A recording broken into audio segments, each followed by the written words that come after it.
Okay, here's my confession. I'm kind of a chronic goal achiever.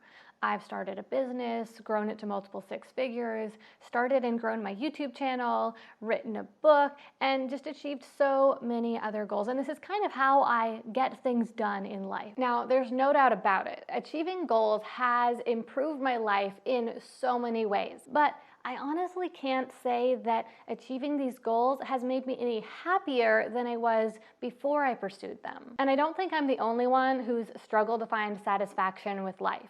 A recent study by the NSF found that only 14% of American adults say that they're, quote, very happy. This has been something I've thought about a lot over my career, but recently it was brought to the forefront of my mind when I read this book right here called The Gap and the Gain by Dan Sullivan and Dr. Benjamin Hardy. This book is about how often we feel dissatisfied with life because of comparison, but not from comparing ourselves to other people, by comparing ourselves to our future selves. Now, whether we set goals or not, most of us have some kind of idea about how we would like our life to be better in the future.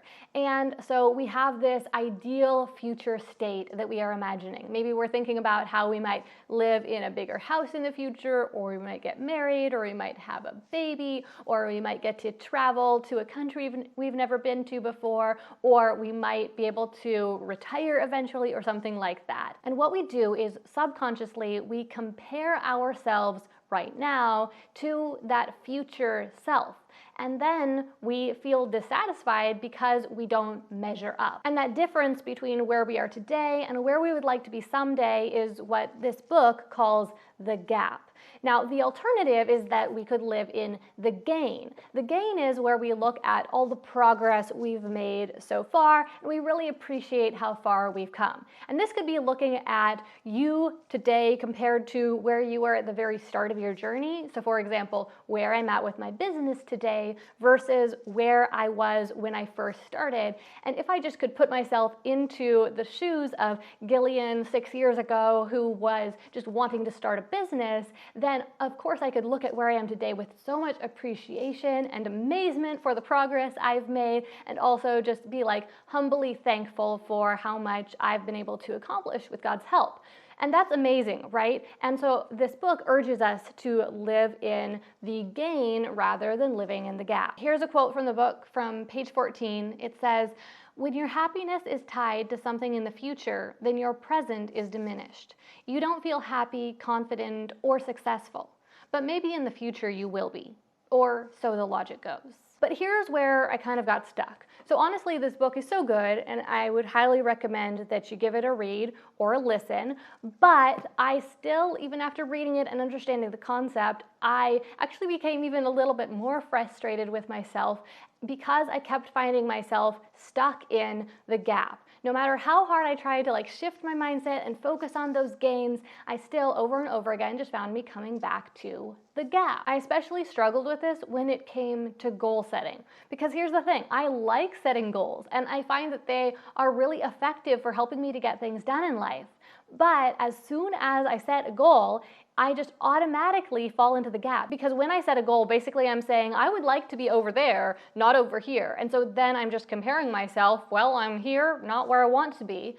And that made me feel really discouraged. I've already achieved some of my very biggest goals in life, but honestly, doing so hasn't really made me any happier. In fact, the process itself of working towards those goals has brought me far more satisfaction than the payoff at the end of any one of them. So I just want to be clear here. I'm not saying that I'm not happier than I used to be. I am. But it's not really because I've achieved the goals. It's more because I've gone through the process of working on the goals. Okay, I know, this sounds so stupidly cliche. I mean, basically what I'm saying here is just enjoy the process, and life isn't about the journey, not the destination. And I am cringing so hard right now. But at the same time, I just gotta say that I think that most of the time cliches are cliches because they've been repeated so many times because they're true. And I think that we've kind of collectively realized this as a culture. We've shifted away from the pursuit of happiness to at least acknowledging that the happiness of pursuit is a thing. Still though, this idea is fluffy and vague at best. And you're probably wondering, Yeah, but how do you, quote, enjoy the journey? I don't know about you, but forcing myself to try to feel something never seemed to work for me. So what I did was I thought about what aspect of, quote, the journey I really found enjoyable. What was it about pursuing a goal that is so satisfying? I thought if I could just identify that, what about it is so enjoyable, so fulfilling, so satisfying, then maybe I could lean into that aspect of it and really embrace the journey in that way. Well, after a lot of thought, here is what I've landed on. I find satisfaction in a job well done.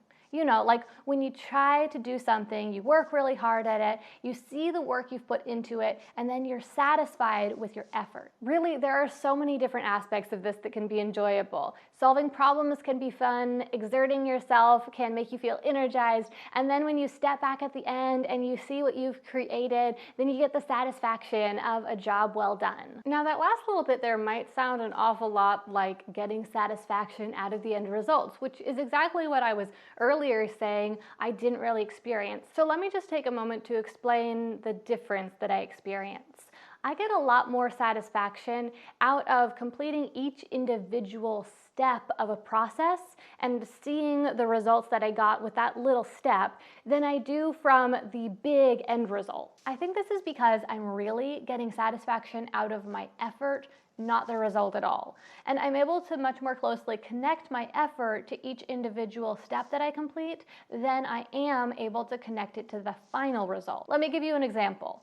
When it comes to creating YouTube videos, my end goals include 1, make good videos that people will enjoy watching.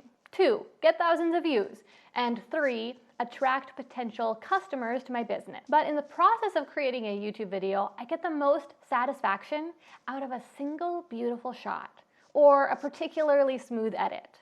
I also find it pretty satisfying to see how the video turns out in the end. But the part that I find the least satisfying is, without a doubt, the view count or even the number of customers that it ultimately attracts, even though those were my end goals. I think this is because those ultimate end results just feel so disconnected from the effort that I put in that even if I'm super successful, I almost don't feel like I can take credit for the success. Or if I fail to reach my goal, then I struggle to really take any practical lessons away from the failure because there were just so many variables that I don't know which one really caused the problem that led to the failure. So now that I figured this out, I'm really trying to lean into the process of whatever I'm working on and not get so caught up in worrying about the ultimate end results and whether or not I will actually be successful at the end. And I'm finding a lot of joy in just doing my best, as cliche as that sounds, at everything that I need to get done. Now, sure, you might get bigger results faster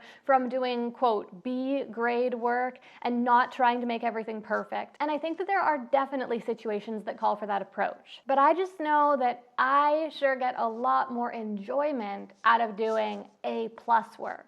And personally, I'd rather enjoy my life more than be more successful. And just maybe that unscalable A+ work might even ultimately lead you to the greatest success of all. As Seth Godin said, the rule is simple. The person who fails the most will win. If I fail more than you do, I will win. Because in order to keep failing, you've got to be good enough to keep playing. Now, as much as I've been loving this approach, it actually leads me into a whole nother problem, and that is work-life balance. Because the more I enjoy my work, the more I tend to struggle with work-life balance. Because the more I enjoy my work, the more I want to work, and then I don't necessarily prioritize correctly. So if that's something you struggle with too, then watch this video right here about one thing that could make all the difference when it comes to finding and truly achieving that work-life balance.